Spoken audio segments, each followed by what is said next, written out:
humanap ng pagkakakitaan, Kaya Denrick, yun yung mga day old na launch na ito kanya, kaya nilalagyan ng magnegosyo sa bakuran, May seeds yan na bunga di ba? negosyong agrikultura, Namin pwedeng dayuhin ang production ng nursery ng kakao. kasama si Amy Pinipili Boyko. ang ating programa kasi no. Makinig sa mga eksperto. Doktora Corazon Occidental, Engineer Rosendo So, at Doc Sosi De Leon. Agree ako dyan. Magandang araw, ako po si Amy Boyko. Kasama ko ngayon si Doc Sosi De Leon at Chairman So Casendo Rosendo po ng SINAG o Samahan ng Industriya at Agrikultura. Casendo, Doc Sosi, kamusta po? magandang araw sa inyo, mga kasamahan sa Agri. Amy, Sendo, napakaganda ng mga naunang topic. Noong isang araw, nag-kuhan kami sa ating speaker, no? Tungkol sa kambing. Tungkol sa Opo. kambing. Maganda palang mag-alaga niyan. Maganda mag-alaga niyan. Doc, tumatak sa akin yung hardware disease eh. Bago sa pandinig ko yun eh. Ganon Ay, sila. wala pala si Casendo nun, Doc. Oo, kasi maganda. ganon sila. Amy, kahit ano kakainin. Opo. Kakainin. Meron nga rito, nagtransaksyon eh. Binili naman yung baka naman, ano? Pero hindi mo na binayaran, inintay mo na 2 linggo dahil baka may nakain plastic, nakain bakal. Ganun pala At yun. least after 2 weeks, tsaka sila nagbayaran. Ito nga, alternative itong pag-uusapan natin. Paano naman kulit yung kambing kaya? Pwede, Masarap pwede. yun. Pero mabalik ako, no? Mabalik ako. Ang samahan ng mga magbababoy, no? Meron tayong kakainin pa rin lechon kung kinakailangan.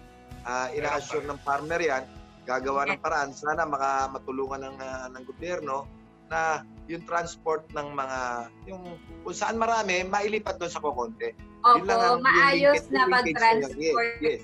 Yung shipping, dito nga ngayon puro, di ba, puro online na yung mga shipping fee, merong free delivery. Sana naman pati sa baboy meron, Dok, sa Casendo. Ngayon, usong-uso ang 10-10 at 11-11, free shipping, di ba, sa mga online. Paano naman kaya sa mga baboy, di ba, yung mga pagkain natin, sana merong ganon. Malaking tulong po yan. Ano ba, anong courier ba pwede dyan? Victory Liner. Alam mo, Kung pwede Amy, lang po, di ba? minsan namamalengke ako, no? Opo. Actually, tagabuhat ako ng basket ng aking may bahay. Oo. Pero napansin ko, yung baboy, ngayon matumal. Pero may nakikita akong kambing yata, ang pag-uusapan uli natin yun, di ba? Yes po, Yung kambing, yes.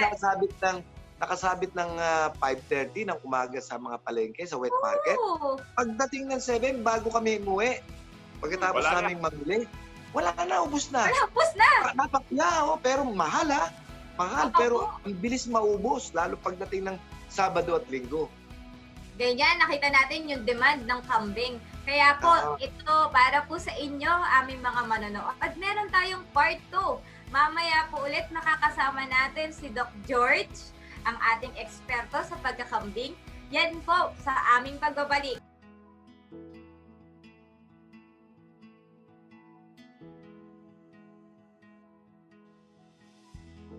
Tulad po na napag-usapan namin kanina, ito po ay part 2 ng ating usapan tungkol sa pagkakambing. Ayan, Doc, kasi wala ka nung nakaraan. Isang pribilehiyo para sa akin ito na introduce ang ating guest para sa araw na ito. Siya po ay retired dean. For 9 years po siya naging dean sa Pampanga State University at consultant din po siya sa ruminant farming. Isa po siyang eksperto sa pag-aalaga ng kambing at nakasama natin siya kahapon. Yan. Dr. George Villamil. Doc. Magandang hapon po sa lahat. I'm glad to be invited to share my knowledge about small ruminant production or small ruminant raising.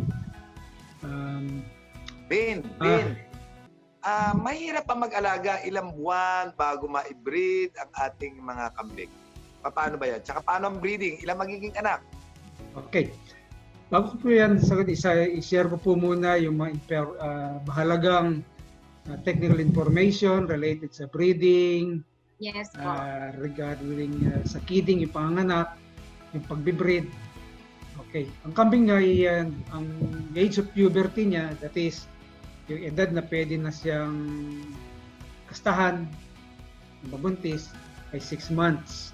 Especially ito ay especially sa mga native goats. Pagdating palapit pa lang ang 6 months nila, ay medyo, kumbaga, to use a street word, maaga na silang lumalandi. Sa paglalandi, bago dumating yon, nag-undergo sila ng estrus cycle nila, which is 21 days. So, bawat 21, sa tuwing ika-21 araw, naglalandi sila. At ang duration of estrus, o yung pagtagal ng paglalandi nila, ay 12 to 36 hours. Malaking issue yung kung kailan ba dapat pakastahan o AI, artificial insemination, yung naglalanding doe or kambing. Well, from my experience, the best time para i-AI sila or pakastahan ay during the middle ng estrus nila. Okay? Yun po, mas mataas ang resulta na magbubuntis sila. So, middle of their heat, which is 12 to 36 hours. Okay, I was about to go to that aspect po. Okay. Ang isang pinaka-prominenteng symptoms ng paglalandi ng ng kambing, simula ay yung madalas siyang, maingay siya, it keeps on bleating, moving about, okay, sumasampa sa ibang mga kambing, at naghahanap siya ng ang madalas na mangyari kung present yung barako, yun ang halos madali niyang lapitan. Pero kung wala pang barako, dahil nga kailangan ma-breed siya at the middle of the estrus, sampa ng sampa to, maingay, okay, ihi ng ihi, okay, makikita mo yung tinatawag nila Clemens reaction, yung bang upper lip nila bumabaliktad, gumaganon. So ayun. Ngayon kung makakita rin ng mga kagaya niyang kambing na umiihi, lalapitan niya, aamuyin, at kumisan parang kagaya ng barakong kambing, yung bang hihigop siya o yung didilaan niya yung ihi. Okay? And as the dog does that, lalong na-intensify yung heat. At kaya kapag lumapit na yung barako o kaya yung kagaya niyang baka, sinampahan siya, may nangyayari tinatawag nating standing heat. Pag sinampahan, hindi siya tatakbo. So that provides an opportunity sa barakong kambing na ma-breed siya. So yun po ang normally na mga senyales ng paglalandi. Now, meron din tayong makakapag-induce din po tayo ng paglalandi, which is now a common practice sa kambing, sa tupa, sa baka, at sa kabayo. Yung pag-inject po ng hormone, yung po synthetic hormone na pampalandi, at yun po ay tinuturok sa doe. But sa native goats po, very rare na ginagamitan po sila ng pampalandi. Because by nature, madali pong maglandi yung native goats, native does. Pag nagbuntis po siya, tumatagal po yun ng 150 days. Okay? 150 days po. At meron po tayong tinatawag na kidding rate or kidding frequency. Kidding, ito po yung technical term sa panganak. Okay? Sa kambing po, 3 kidding in 2 years. Sa 2 taon, 3 beses po siyang manganak. However, para ma-attain po niya yung kidding rate na yon, the goat raiser must be very efficient sa tinatawag nating breeding management ng kanyang mga kambing. Okay? Now, meron din po tayo tinatawag na conception rate. However, this depends on the number of pregnant does served by the big or na AI. Okay po.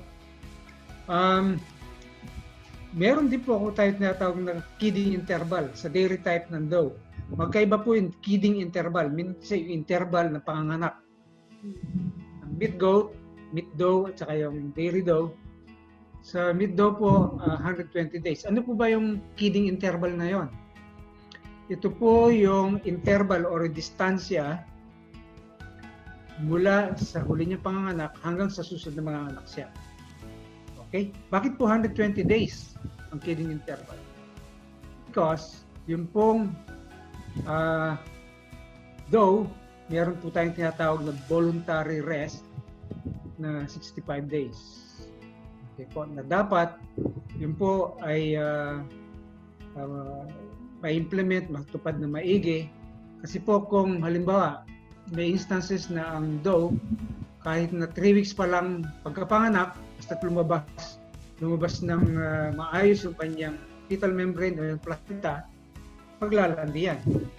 However, yung uterus, hindi pa po malinis sa loob. Kailan ilabas niya lahat yung fluids na natira doon nung nakapanganak siya. Hindi rin siya magbubuntis. At kung magbuntis man po, it's not a healthy pregnancy. May instances na magbuntis nga siya, but then after 2 months, mag-abort. So we don't want that. Kaya bibigyan po natin sila ng voluntary rest period. Bakit po ang calving interval sa dairy type doe ay 390 days? Ang dairy goat po, ginagatasin for 10 months. Okay. Pagkapanganak, hindi po muna i-breed yan. Okay? Kasi po kung pagbuntis siya, mga 3 months, pagkapanganak niya, ipapaano yung gatas niya. Okay? A good dairy doe usually produce up to twice a day milking po ng mga, especially po sa saanen at saka sa togan birds. Nagpo-produce po sila ng mga from 600 to 700 liters for 10 months lactation period. Okay? So kaya lang po pinabibreed yung dairy goat. Usually po, okay, 150 days po yung panganganak niya. Di ba? So dapat sa 10 months 300 days po, no? So dapat po sa kalagitnaan mo. Okay? Kasi po yung last 2 months ng kambing, meron po dapat mag-undergo po yung tinatawag nating dry period. Okay. Bakit po natin tinawag na dry period? Kumbaga po, ito yung maternity rest ng kambing. Ano po? Kailangan po may prepare na kasi pag tuloy-tuloy pong ginatasan siya, mangyayari po, maapektuhan yung fetus o yung anak niya sa loob. So, kailangan po siya may 60 days na maternity leave to give it time to recover. At yung dry period pong yun, kailangan ng dairy goat or dairy doe as well as dairy dairy cow para po i-rest po yung kanyang mammary gland. Pero nyo, 2 beses sa maghapon na mini-milk out. Kung hand milking, 2 beses na nalalamas yung kanyang suso, which could be painful kung minsan. Okay, maaaring nagkaroon din siya ng mastitis na kaya kailangan ipahinga yung dede niya. Okay?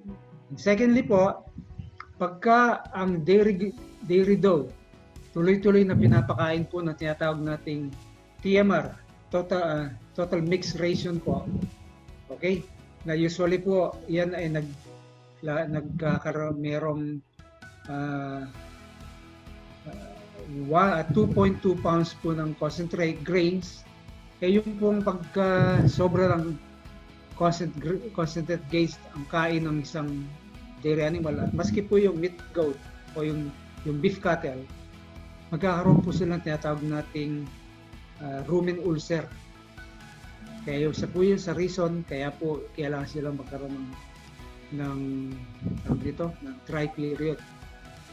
rest for the mammary gland, rest for the rumen, yung mga rumen ulcers para gumaling. And thirdly po, since nandiri go twice a day, back and forth po ang travel niya sa milking parlor. Unless, minimilk siya sa barn. But, ang modern management system po, ngayon, dapat merong milking parlor, designated milking parlor ang mga dairy goats, kagaya sa baka. Okay? Because on the issue po ng maintaining good milk quality. Right? Now, ang nasabi ko na po kanina, ang length na lactation ng dairy doe, 10 months. Okay? Ang voluntary rest period ng doe is 65 days from giving birth of 60 days. Life expectancy nila 8 to 15 years. However, may sa mga mid goat po, usually they don't reach that. Kasi pag kinal na sila, Tapos uwi sila, papaitan na. Tama. Okay, di ba? But with dairy goats, it's possible po. Ideally, based sa total ration po nila na magkahalo yung forage plus concentrated grains, dapat po ang feeds o yung concentrated grains must not exceed 20% ng total diet po. However, ang concentrated grains could enhance effectively and fastly yung production po ng milk. Kaya po yung mga dairy farms o dairy farmers sa ibang bansa, ginagawa po, and even in Batangas, may alam po ako ng mga ilan na dairy farms, pag gusto nilang padamihin yung gatas nila, they bring or they give concentrate grains sa kanilang mga baka as high as 40% po. How often pwedeng gamitin yung yung barako para mag-breed siya at anong ratio ng barako at saka ng doe? Okay, kanina po na-mention ko, although nire-recommend sa mga textbooks is 1 buck to 25 does. Okay? But from what I've seen po, kasi po meron po akong binibisitang goat farm sa Tarlac. Pan po natitrain po namin yung buck na kolekta na similya. Sa po yan, dadaling ko sa RADDL, Regional Animal Disease Diagnostic Lab, for sperm analysis. Okay. Okay? At kapag ka po sobrang dami ng kinakasama ng isang barako, regardless na ito ay Boer or anumang lahi na malaki, imported, maapektuhan po yung semen quality niya.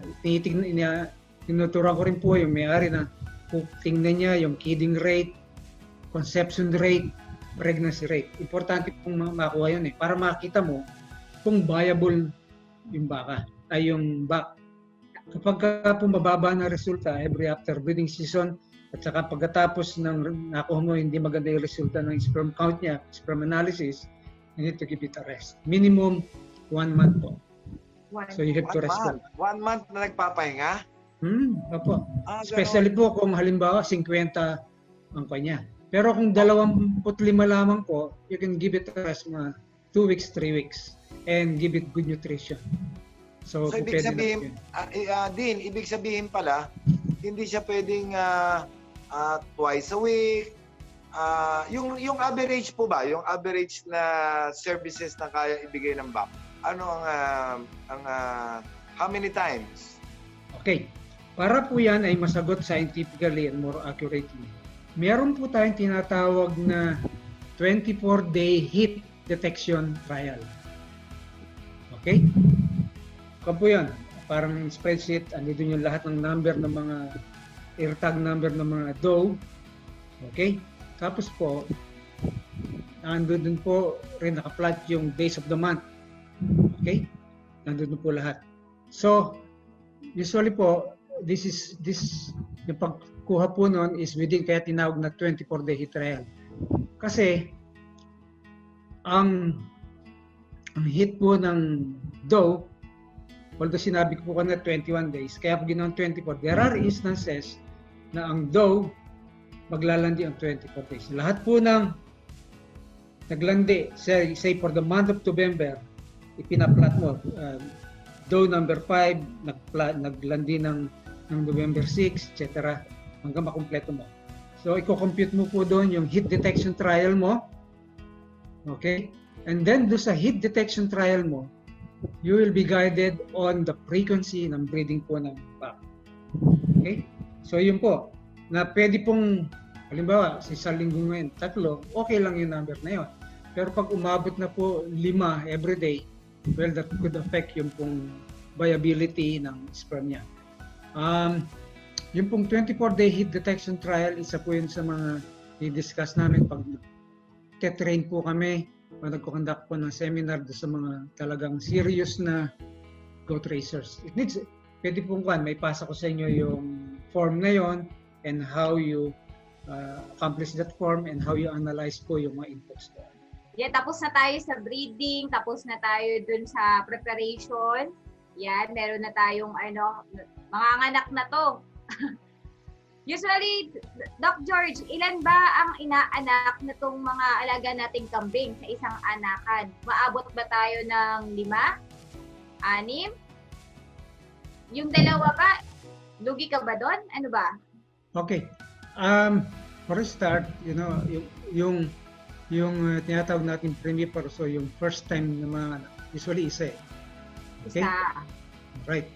And that is the reason kaya sinabi ko kanina that dapat sa mga native goats, okay, hindi sila dapat biglayin sa malalaking back.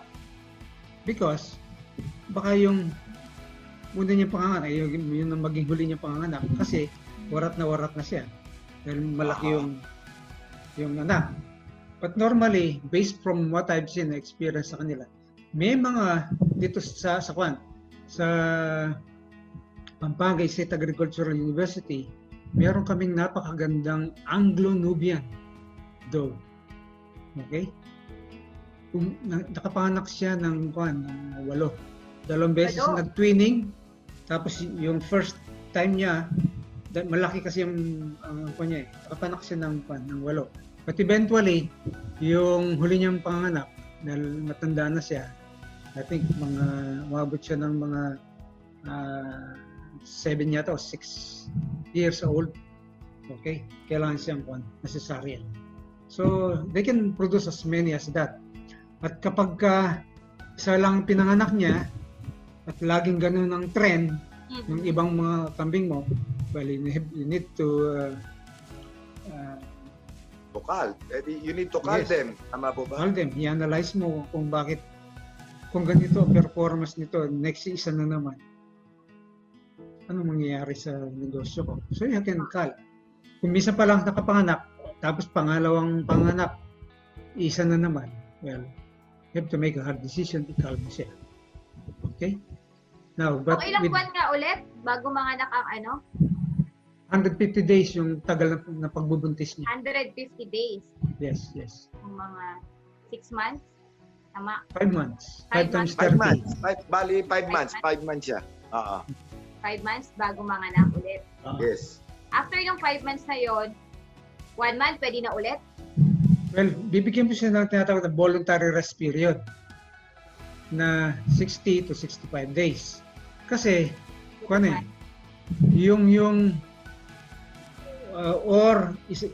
rule of thumb is 2 beses siyang maglalandi.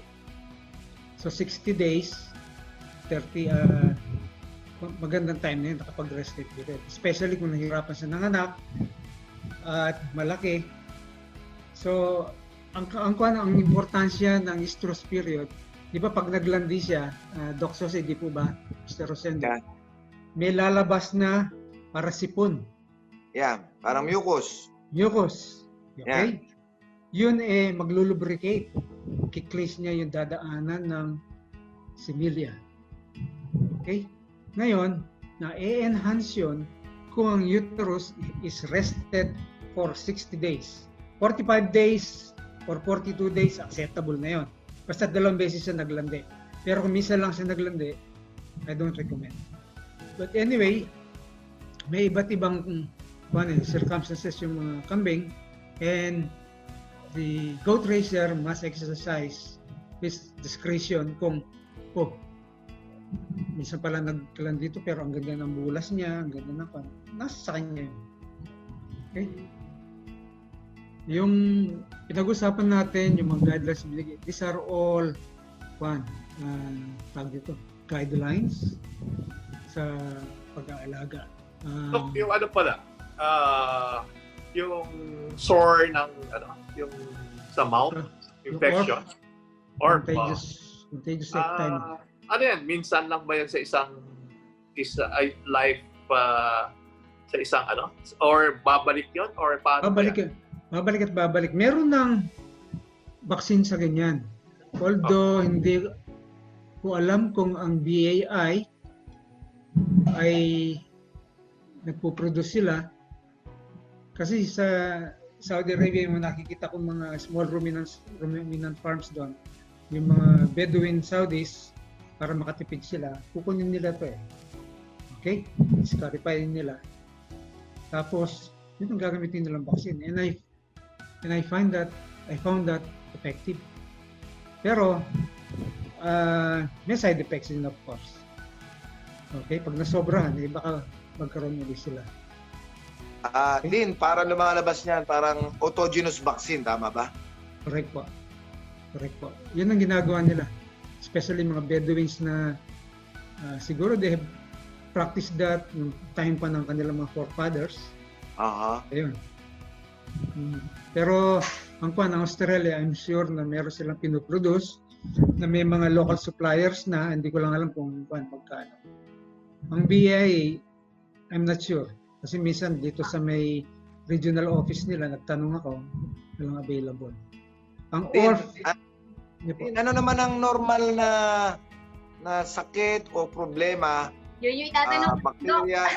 Yun na nakita. Naunahan mo ako eh. So anong normal na mga, na namumroblema ang farmer, namumroblema yung kambing natin, anong common diseases? Ano mga, kung meron man, ano yung mga fatal diseases naman?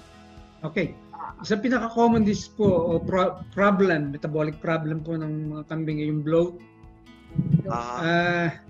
Yung lumolobo ang tiyan. Especially po. Tinutusok lang yun? Last resort po yun, last resort. Kumisang kasi, kaya po nagkaka-bloat sila. Ang kambing nakawala sa bahay nila. Nilusob yung feed store. Tapos, nakita niya yung mga nakatanim na mga leguminous forages. Ano po? Yung trichantera, yung stylo, yung flamingo, kakawate, or malunggay. Tapos, iinom siya ng marami. Yun. Maglolobo po siya. Bloat. Okay? That's a very common.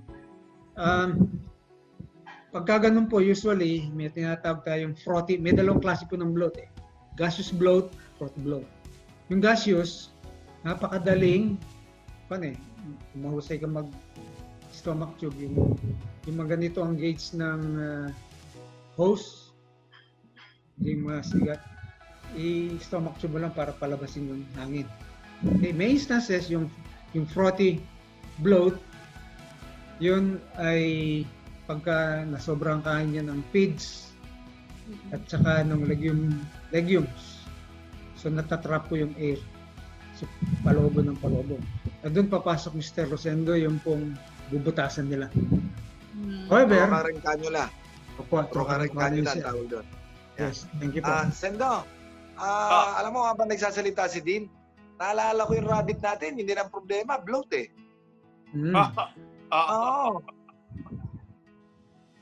Okay po. Mamaya po, may pong sabihin tungkol sa bloat sa mga Ayan. rabbits ninyo. Ano po?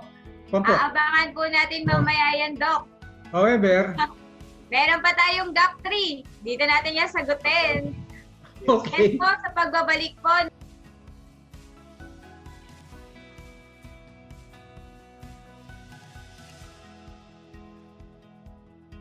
Kanina po, pinag-uusapan namin yung tungkol po sa mga sakit at nabigyan tuon po natin yung bloat or bloated na tinatawag doon sa ating mga alagang kambing. Doc George, ano po ulit yun? Paano po yung mga paano ba natin masolusyonan ang sakit na bloat or pagiging bloated ng ating mga alaga? Yung pong banggit ko, yung gassy bloat, tsaka yung frothy bloat. Mas delikado po yung frothy bloat. Kasi nakatrap yung hangin eh. Palaki po yan. Doon sa fluid ng rumen, para ho ba yung plastic balloon? So, marami po yun. Kaya lolobo yung siya ng kambing. Well, ang isa pong meron rin lang pong trocar and cannula, isa po yung sige na gamit ng mga goat farmers na eksperyensado na. Although may downside din po yun, kasi kailangan i-fix yun eh. Okay? Para continuous na lalabas. Pero po, at kumisan, pagmumulan po yun ng pagkabulok ng sugat na kasi yung trocar po eh, patalim yun eh. Parang pinusok na. Opo. At kung minsan po, ang rumen, nakadikit po sa body wall yan eh. Kung minsan may magle-leak out. Kasi may butas na eh. Leak out po. Instead na lalabas yung ingesta na may hangin sa side, sa loob po papasok.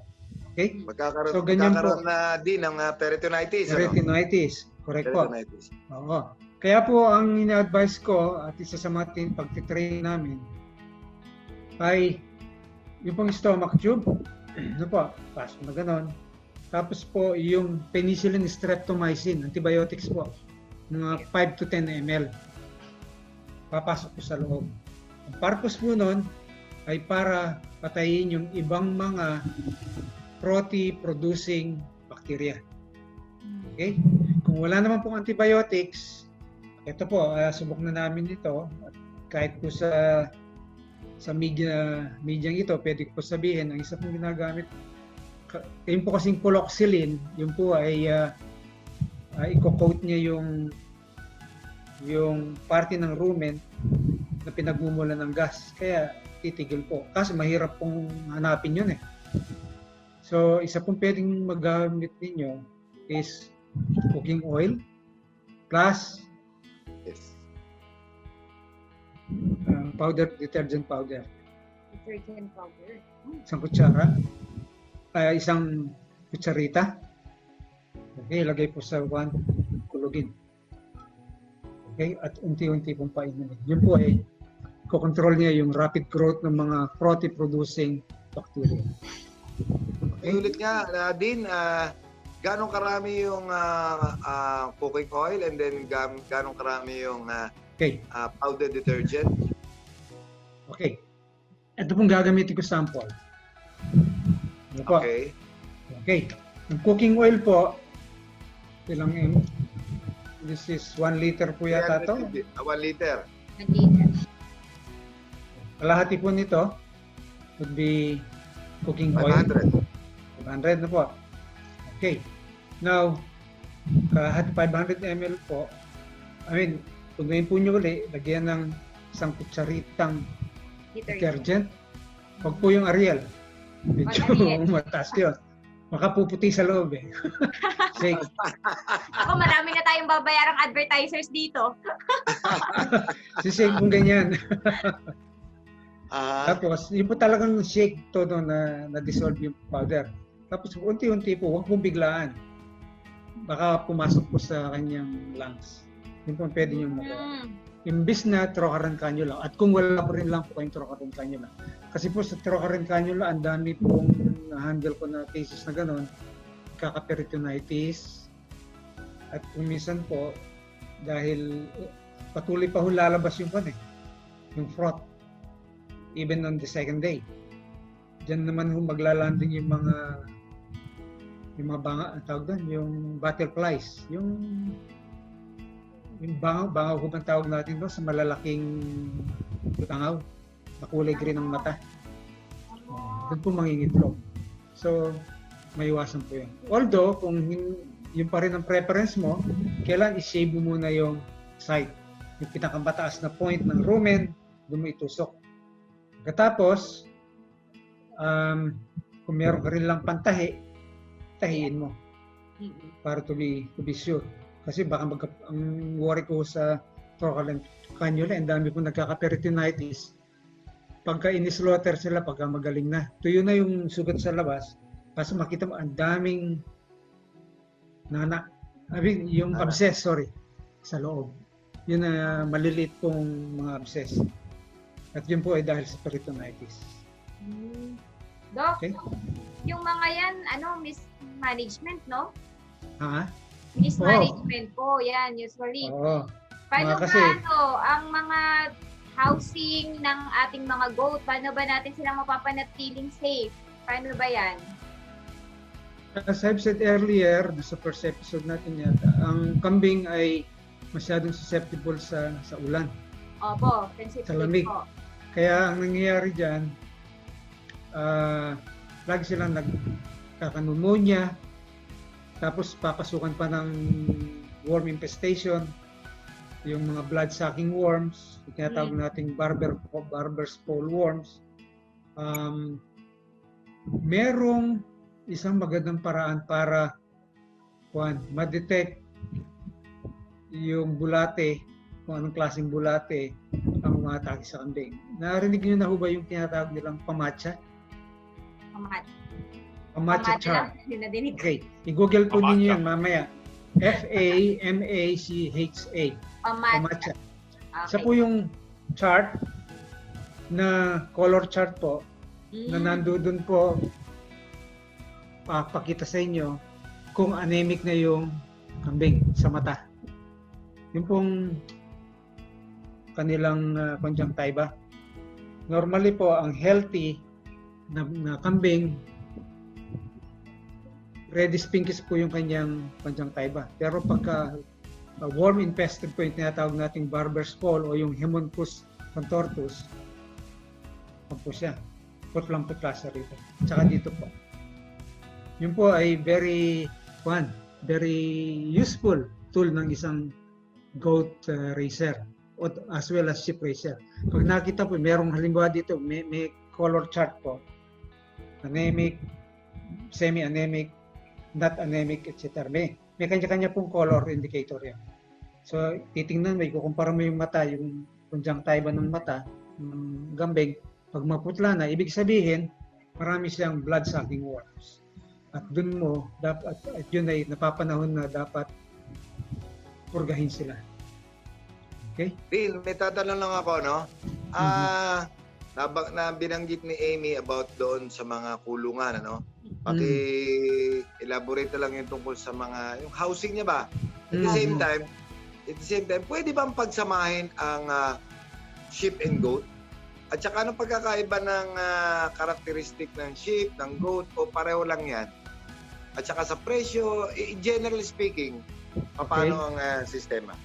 Alright. To start with, ang goat po ay browser.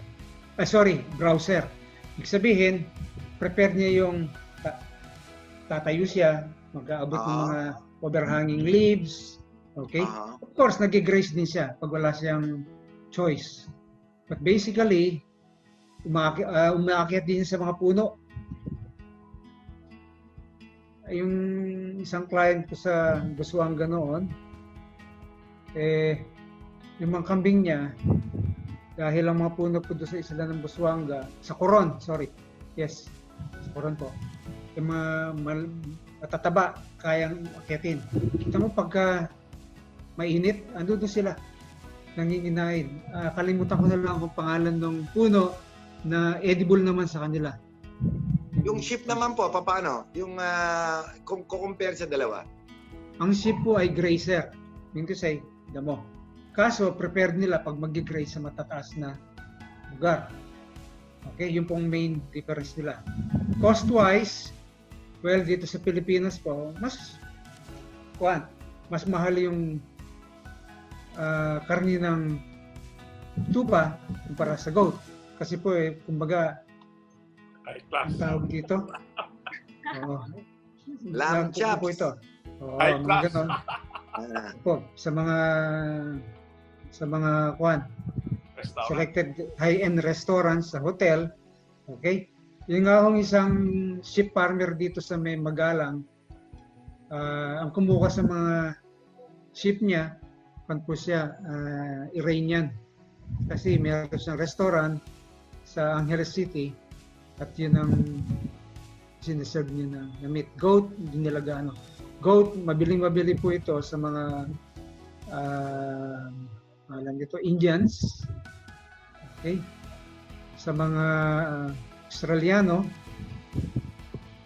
prepare po nila yung goat's meat. Right? Although, very few po yung nag-engage sa sheep raising kasi lagi nila sinasabi, limited ang market, hindi kagaya ng kambing. Doc, Right. yung Pero ano pala, alin yung housing. alin ang madaling alagaan po dyan? Ang sheep or ang goat? At saka alin ang mas mabilis ang feed conversion? Okay. Ang sheep po, mas mabilis at mabilis tumangkad, tumaba, mas madaling alagaan, less susceptible sa disease. Ang kulang sa sheep is parasites, external and internal parasites. Pero yung ibang sakit kagaya ng bloat, very rare. Sa kambing naman po, ayan, pneumonia, coccidiosis, yung mga nagtatayin ng dugo, napakahina sa lamig at saka sa tubig po. Doc, Yun ang yung difference ano nila. pala, yung mga housing, di ba? Housing. Kasi maraming farm na piggery ngayon, wala nang hindi nag-aalaga dahil takot sa ASF. Mhm. So, Tama. yung mga bahay pa ng baboy, kasi concrete yun, Pwede po ba? pwede bang i-convert sa, sa goat? Well, for containment purposes, yes. Kaso, ang kung ko lang po, ang tawag dito, ang kung ko lang po sa mga pig houses, konkreto eh. And it can affect po yung hoof ng mga kambing as well as tupa. Okay? Yun pong isang kung ko. Meron pong isang pig farmer dito sa may Pampanga, sa may parting Bacolor na na-ASF yung mga baboy niya. Eh, ang dami niyang kambing at tupa na nasa galaan. Pinasok niya doon pagkatagulan. Eh, isang complaint niya is, Doc, ang daming problema, lame na kambing ko at tupa, sabi niya. So, isa po yun. And then, ventilation-wise, di ba? Of course, ventilation nila eh, overhead. Opo. Ang kambing po, prepare nila yung panahangin na through and through sa side nila. Kaya ho, Ang magkabilang ang mga- gilid bukas. May oo. mahangin. Kaya ho yung housing na kailangan sa mga yan, dapat nagsisirculate, properly ventilated. Otherwise, ang problema mo dyan, lalo pag tayo nila direktong nahulog sa silong at nagpuproduce ng pneumonia, that can lead to a lot of cases ng pneumonia. Sa piggery, well, I don't know kung anong klaseng piggery po yung piggery pension sinasabi ninyo. At saka semento, hihiga sila, it may lead to skin problems or again, it may lead to especially sa yung Clostridium, yung E. coli po ng ng baboy, and tagal pong tumitigil, nagre-reside yan sa concrete flooring. And that the goats, especially the young ones, can pick that up. Okay. Ang isa pong ginawa nung sinabi kong sa Bacolor, inayos po niya. Nilagyan niya ng mga siwang ba para makapasok yung Sige nga, Doc, ano ba yung dapat? Kasi sabi mo, hindi pwede yung concrete, matakasakit, tapos yung sa ventilation. Ano yung tamang design para sa ating alagang kambing? Minention ko kanina yung housing requirement, space requirement, di ba? Right. Now, yun po on a per head basis, yun po magiging basehan mo. 10 to 18 square meters. Okay? It should be elevated. How high from the ground? Okay? As long as na makakadaan po sa ilalim yung kambing o yung tupa, That would be okay. Flooring, slatted bamboo will be okay. This is for backyard goat farm. Ano po? Yung kanyang sidings, pwedeng mga outlamber para lang wag makapasok. Then yung bubungan, it could be para sturdy. Yung used GI sheets o GI roofs na mabibili mo sa mga dealer. It doesn't need to be very expensive, especially kung nasa learning the ropes stage ka pa lang, beginner ka. So yun ang mga use indigenous material. Yung iba ginagamit nilang pangposte yung bayog na kawayan, or yung iba naman gagawin sila ng concrete post at saka yun ang gagawin nilang pangposte o panghaligi. Okay? Hold a second. Or pwede rin papag. Are you aware kayo kung ano yung papag, no? Yes, yes. Yung wooden concrete, wooden flatbed Yes. na pwede kang magpagawa doon. Okay? Tapos doon merong akyatan yung mga kambing at doon sila. However, ang sistemang ganyan usually buong herd na andun, halimbawa 20 yung kambing mo, andun sila lahat. It is important to have segregated housing para sa mga young stock, yung mga anak. Okay? Meron din dapat na separate na housing na area, containment area para sa mga buntis, which can also serve as kidding or kidding pen, paanakan. Okay? Now, below the papag, pwede kang magpagawa ng feeding trough, okay? Which is about, ang requirement per goat basis is I think 10 to 18 inches, linear inches. Okay? At ang depth nito is about 1 foot, I would say mga 15 inches high. Doon mo ilalagay yung pakain nila. Separate yung lalagyan ng pakain na damo, separate yung lalagyan na concentrates. At saka pati yung mga forages na talagang adaptable, yung kasi mga forages na binigay ng USAID sa NDA last time, hindi ganong tumubo eh. Yung mulato, of course, yung different species ng brassicaria grass, pero yung magaling ng US, hindi tumubo. Alfalfa, hindi magandang tubo dito sa atin. Napier is okay. Yung mga forage grasses, napier, guinea grass, mulato, yan, importante yung magandang panyan. Madre de Agua ba yun? Ayun, Tricantera, Madre de Agua. Yeah. Okay? Now, always remember po na ating ipaalam sa mga backyard racers, they can save a lot of money for concentrate feeds by feeding them forage legumes. Tricantera, kawate, katuray, yung mga leaves nila, yung ano pa ba? Mulberry trees. Mulberry trees, mulberry leaves, yun po. Yan. So, yan po yung mga pwedeng kainin. Napier, it's very good. Although ang napier, feed it to the goats, dapat ang napier, it's not beyond 75 days old from planting. Preferable is 40, 50, 60 months, 60 days old. Kasi titigas po siya, tama po ba? Masyadong pag nag-harvest ka, matigas, hindi rin gusto ng kambing. Hindi rin kakainin ng kambing. At saka kung minsan, pagka sila ay desperate na, walang mapagkunan ng pagkain, hindi sila naisusogan, ipapastol, pagtitsagaan nila yun, that would affect yung kanilang dental ngipin ng kambing. Oo, yun po. Kaya sinabi kanina na isang pwedeng magawang source ng forages dito sa Pampanga, sa Magalang, yung mga tricycle driver, kung minsan ginagawa po nila sideline yun. Sila po nagkukumpay sa roadside. Yung roadside sa mga highways, ang dami pong pwedeng pakinabangan eh. In fact po, isa yan sa namin sa campaign namin sa aming extension work na gano'n ang kunin nila.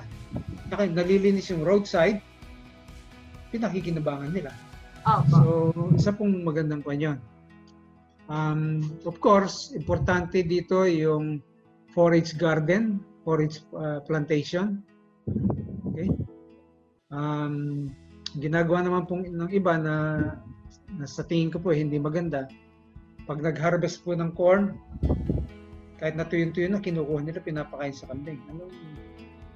Usually po, naglilid ito sa rumen compaction. Hindi na nila ma-digest maigi. Okay? So, dapat po fresh. Dapat. Ayan, Doc. Ang dami na naman namin natutunan sa'yo. Kulang na naman yung oras namin. Pero maganda na na-discuss po natin yung pag-breed, yung kung gaano kadami mga anak, tapos pati yung tamang bahay para sa ating Kasendo, parang mali yata yung bahay nung sa'yo. Pwede mo pang remedyohan. Hindi, elevated naman. Elevated. Kahit yung bamboo, walang bamboo doon. Yung quarantine nasa concrete pala. Nasa concrete, oo, yan. So, Miss Ami, yes po. Yung pinadala ko kung may kopya ka, makikita niyo yung mga different, talagang very low cost housing ito. Ito nga may parting Cambodia gumawa siya yung papag na pinawinelding nila. Opo. Tapos nilagyan nila ng flooring yung nabibili sa Wilcon na parang plastic matting. Pinatong nila. Tapos nag-occupy yung housing area na yun, ang size ng housing area niya yun is about 200 square meter. Binakuran niya yun ng bayog. Okay? Bayog. Yun po yung ginawa nila. Yun ang housing niya. Tapos Alam niyo bubungan, yero. Iisip ko hindi naman po talagang malaki ang gastos dito sa mga goat Kung iisipin na, yung tamang kaalaman lang talaga. Para po importante. Yes. So, importante. Para po importante, naka-elevate siya. Tama po. Ayan. Kulang po ang oras namin para sa araw na ito. Pero, wag po kayo mag-alala dahil meron po kaming part 3. Doon naman, pag-uusapan po natin marketing. Paano natin ibebenta ang ating mga alagang kambing. Yan po. Doc, maraming salamat po. Doc George Villamil, Doc Sophie Casento. Paalam na po muna tayo. Okay. Okay. Ganito na lang po. Magbabalik po kami sa susunod na araw.